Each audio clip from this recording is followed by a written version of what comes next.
تیرا شکر، تیری تعریف اے زندہ خداوند کہ تو نے ہمیں اس لائق سمجھا کہ ہم تیری ستائش کر سکیں، تیری حمد و ثنا کر سکیں۔ اور وقت ہے کہ ہم تیری کامل آواز کو سنیں۔ اے زندہ خداوند ہم دعا کرتے ہیں کہ تیرا پاک اسی طرح ہمارے ساتھ۔ اے زندہ خداوند جب تیرا بندہ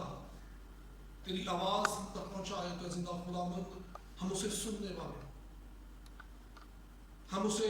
رسیو کرنے والے ہوں۔ زندہ اسی طرح تیرے خادم دعا ہے کہ سر سے لے کر پاؤں تک اسے اپنی جلال، اپنی خوشخبری کے لیے، اپنی گواہی کے لیے استعمال کرتا،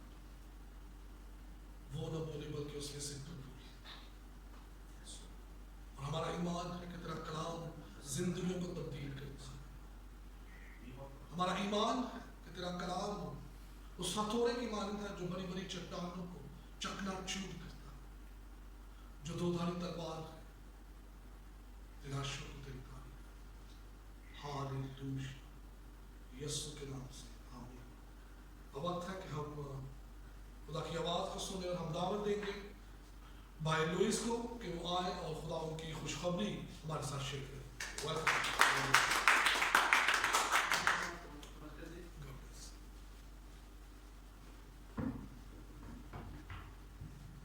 ہاللویا، خدا کی شکر گزار ہو، اس کی تعریف ہو۔ تھینک یو بھائی صاحب، خدا آپ کو بد کر دے۔ بھائی زبیر، بھائی ماچن، خدا آپ کو بد کر دے ساری ورشپ کے لیے جو خدا کا تخت لگانے کے لیے تھے، اور اس کی شکر گزار ہو کہ وہ اپنے وعدہ کے مطابق ہمارے درمیان موجود ہوا ہے، کیونکہ کلام خدا میں لکھا ہے کہ جہاں دو یا تین اس کے نام سے جمع ہوتے ہیں میں وہاں موجود ہوتا ہوں۔ صادق القول، وہ وعدہ کا سچا خدا ہے۔ اب وقت ہے کہ ہم اس کی آواز سنیں، ہم مل کر کلام خدا میں سے سیکھیں گے کہ خدا کس طرح ہماری زندگیوں میں اپنے منصوبے رکھتا ہے، اور خدا کا ہماری زندگی میں کیا کام ہوتا ہے، اور خدا ہمارے لیے کیا چیزیں رکھتا ہے، اور خدا ہمیں کیا دینا چاہتا ہے۔ خداوند نے ہمارے لیے کون سی جگہ مقرر کی ہے، کون سی جگہ ہمارے لیے بہتر ہے، یہ ہمارا یہوہ خدا زندہ خدا جانتا ہے۔ ہم اپنی سوچ، اپنی خواہش کو جب اہمیت دیتے ہیں تو ہم اس حقیقی جگہ سے، اس حقیقی برکت سے محروم ہو جاتے ہیں جو خدا ہمیں دینا چاہتا ہے، کیونکہ ہم اپنی انسانی سوچ کو خدا کے منصوبے سے زیادہ اول ترجیح دے رہے ہیں۔ جب ہم خدا کے منصوبے اور خدا کی مرضی کو اپنے سامنے رکھیں گے تو خدا ہمارے لیے اچھے منصوبے رکھتا ہے۔ اس نے ہمارے لیے اچھی جگہ کا چناؤ کیا ہے، ہمارے لیے ایک اچھا مقام اس کی طرف سے بخش دیا گیا ہے۔ ہمیں اس مقام کو جاننے اور سمجھنے کی ضرورت ہے، اور جب تک ہم مکمل طور پر اپنا اختیار اس سے نہیں دیں گے، وہ اس مقام کو ہماری زندگی میں نہیں لے کے آتا، اور نہ وہ ہمیں اس جگہ پر رکھتا ہے۔ کیونکہ جب ہم اس کی مرضی کے مطابق اپنے آپ کو ڈھال لیتے ہیں تو میرے عزیزو تب خدا ہمیں اس جگہ پر لے کے جاتا ہے۔ اگر کوئی بھی مقام ہے، کوئی بھی جگہ ہے، کوئی بھی رتبہ ہے، اگر کوئی اس جگہ کے لیے، اس پوزیشن کے لیے ڈیزرو کرتا ہے، جیسے اگر ہم کلاسز میں ایگزامز دیتے ہیں، ایگزامز دینے کے بعد مختلف اسٹوڈنٹس مختلف کائنڈس کا جو ہے مینٹل لیول رکھتے ہیں، ان کا ایجوکیشن لیول ڈفرینٹ ہوتا ہے، وہ کہ ایک ہی پروفیسر، ایک ہی ٹیچر پڑھانے والا ہوتا ہے، مگر جو اسٹوڈنٹ سیکھنے والے ہوتے ہیں ان کے سیکھنے کا انداز اور مینٹل لیول جو ہے وہ ڈفرینٹ ہوتا ہے، اور جس لیول کا وہ ہوتا ہے اسٹوڈنٹس اسے اسی پوزیشن میں رکھا جاتا ہے۔ اسی طرح ہماری زندگیاں ہیں، جو خدا کے ہم لوگ ہیں، جو اس کی مرضی کے مطابق اس کی شبیہ پر بنائے گئے ہیں، اس کا ہماری زندگی میں خاص مقصد ہے، تاکہ جو مقام اس نے ہمارے لیے چنا ہے اس جگہ پر ہمیں رکھے۔ آج ہم مل کر اسی بات کو سیکھیں گے